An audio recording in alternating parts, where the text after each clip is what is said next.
Hello everyone, welcome to Ekamayas Academy. My name is Vijay Kumar, Faculty of Geography. మనం ఈ particular వీడియోలో environment impact assessment గురించి మాట్లాడుకోబోతున్నాం. Project great Nicobar ఏదైతే ఉందో దానికి క్లియరెన్స్లలో కొన్ని ఇష్యూస్ వస్తూ ఉన్నాయి.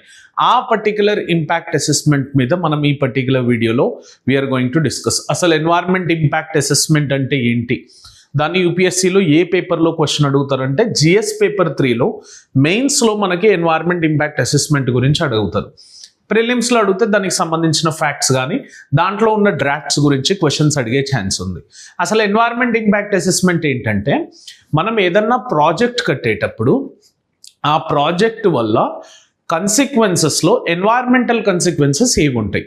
సో అది మనకి ముందే తెలిసిపోతే, ఇప్పుడు ఫర్ ఎగ్జాంపుల్ ఫారెస్ట్రీ డిస్టర్బ్ అవుతుంది ఆర్ ఫారెస్ట్రీ కంటెంట్ డిప్లీట్ అవుతుంది అనుకుంటే అంత అమౌంట్ ఆఫ్ రిజర్వ్డ్ ఫారెస్ట్రీని మనం ఇంకో దగ్గర కాంపన్సేట్ చేయగలుగుతున్నామా లేదా ఏదన్నా ఇండస్ట్రీస్ పెడుతుంటే ఏదన్నా డ్యామ్స్ కడుతుంటే ఎన్వైర్న్మెంట్ మీద ఎంత ఇంపాక్ట్ ఉంది అనే సెగ్మెంట్ని గుర్తించడం, ముందే అసెస్ చేయడాన్ని మనం ఎన్వైర్న్మెంట్ ఇంపాక్ట్ అసెస్మెంట్ అంటూ ఉన్నాం.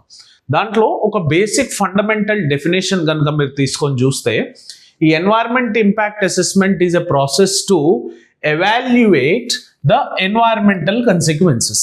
సో మనకి దాని వల్ల వచ్చే ఎన్వైర్మెంటల్ ఇంపాక్ట్స్ ఏమున్నాయి, ఇప్పుడు మనం గంగా మీద ఏదైనా ప్రాజెక్ట్ కట్టామనుకోండి, దానివల్ల ఎన్వైర్మెంటల్ కన్సిక్వెన్సెస్ ఏమున్నాయి, అవన్నీ కూడా ఈ ఇంపాక్ట్ అసెస్మెంట్లో భాగంగా ఉంటాయి.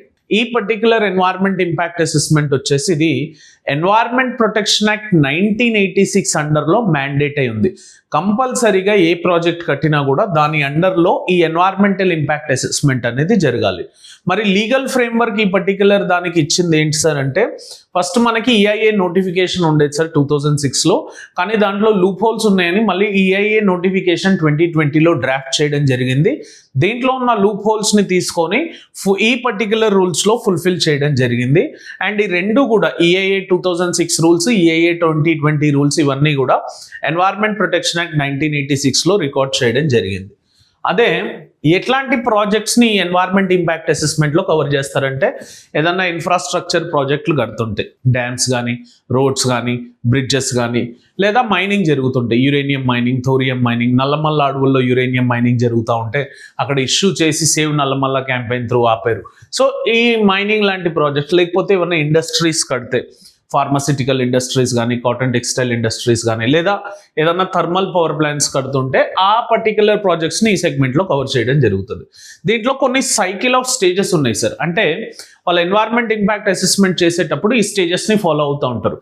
స్క్రీనింగ్ ఫస్ట్ చేస్తారు, తర్వాత స్కోపింగ్, ఎంత స్కోప్ ఉంది ఇంపాక్ట్కో చూస్తారు, థర్డ్ ఇంపాక్ట్ అనాలిసిస్, దాని యొక్క ఇంపాక్ట్ ఏ రీచ్ వరకు జరగబోతుంది, పబ్లిక్ హీరింగ్ని కూడా కన్సిడర్ చేస్తారు, అంటే జనాల ఒపీనియన్ తీసుకొని appraisal by expert appraisal committee form అయి దానికి ఎలాంటి కండిషన్స్ ఉండాలి, రెగ్యులేట్ చేయాలి, లేకపోతే పర్మిషన్ ఇవ్వాలి, ఫైనల్లీ గ్రాంట్ ఆర్ రిజెక్షన్ చేస్తారు. ఇవన్నీ కూడా ఎన్వైర్న్మెంటల్ ఇంపాక్ట్ అసెస్మెంట్లో డిఫరెంట్ స్టెప్స్గా మనం భావిస్తూ ఉంటాం. అదే మనకి బాడీస్ ఏవేవి ఉన్నాయి, దీంట్లో ఏవేవి చేస్తాయి అంటే, ministry of environment, forestry and climate change ఏమో నేషనల్ లెవెల్ ప్రాజెక్ట్స్ ఏమైనా ఉంటే దానికి అప్రైజల్ ఇది ఇస్తుంది, లేదా స్టేట్ లెవెల్ ఏదన్నా ఉందంటే state environment impact assessment agency దానికి అప్రైజల్ ఇవ్వడం జరుగుతుంది. దాన్ని కేటగిరీ ఏ అండ్ కేటగిరీ బిగా డివైడ్ చేసినాం. చూసుకోండి, కేటగిరీ ఏలో ఎలాంటి ప్రాజెక్ట్స్ వస్తాయి, కేటగిరీ బిలో ఎలాంటి ప్రాజెక్ట్స్ వస్తాయి, ఒకసారి try to see those differences. అదే మెయిన్స్లో వస్తే మనం ఆన్సర్ ఏం రాయాలంటే, ఈ ఎన్వైర్న్మెంట్ ఇంపాక్ట్ అసెస్మెంట్ యొక్క ఇంపార్టెన్స్ ఏంటి అంటే, సింపుల్గా balancing the development and environmental sustainability. ఒక యాంగిల్లో మనం డెవలప్మెంట్, ఇంకో యాంగిల్లో ఎన్వైర్న్మెంటల్ సస్టైనబిలిటీని బ్యాలెన్స్ చేస్తూ, ప్లస్ కరెంట్ ఉన్న ఈఐఏ ప్రాసెస్లో మనకు కొన్ని లూప్ హోల్స్ ఉన్నాయి. అవేంటంటే poor EIA reports, lack of independence, government నుంచి ప్రెషర్, లేకపోతే ఏదన్నా మినిస్టర్ ఆ పర్టిక్యులర్ ప్రాజెక్ట్లో ఇన్వాల్వ్ అయి ఉంటే వాళ్ళ నుంచి లీనియన్స్ పొందడం, ఇట్లాంటివి జనరల్గా జరుగుతూ ఉన్నాయి. ల్యాక్ ఆఫ్ ఇండిపెండెన్స్ ఒకటి important segment, plus week public participation. జనాల హియరింగ్ తీసుకున్నా కూడా అందరి హియరింగ్ తీసుకుంటున్నారా, అందరి ఓటింగ్ తీసుకుంటున్నారా, ఒక స్పెసిఫిక్ పాపులేషన్దే ఓటింగ్ తీసుకుంటున్నారా అనేది కూడా క్వశ్చన్. పోస్ట్ క్లియరెన్స్ మానిటరింగ్ ఏదైతే ఉందో అది చాలా వీక్గా ఉంది. మరి ఏం చేయొచ్చు సార్ అంటే వే ఫార్వర్డ్లో independent and accredited environmental impact processes చూస్తూ strengthening the public participation, improve transparency and post clearance complaints అనేవి మనకి దీంట్లో ఉన్న లూప్ హోల్స్ నుంచి వే ఫార్వర్డ్ని రాయాల్సి ఉంటుంది. ఒకవేళ ప్రిలిమ్స్లో క్వశ్చన్ వస్తే ఈ పర్టికులర్ ప్యాటర్న్లో మనకు క్వశ్చన్ వచ్చే ఛాన్స్ ఉంటుంది. With reference to EIA in India, consider the following statements. EIA is mandated under EPA 1986. Public hearing is mandatory stage in all EIA processes. The EIA process applies only to the projects funded by the government. దీంట్లో ఎలాంటి options రైటో coding ద్వారా చూస్ చేసుకొని right ఆన్సర్స్ని comment రూపంలో తెలపండి.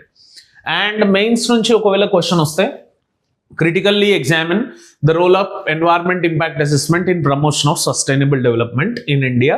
What reforms are necessary to make it more effective and participatory?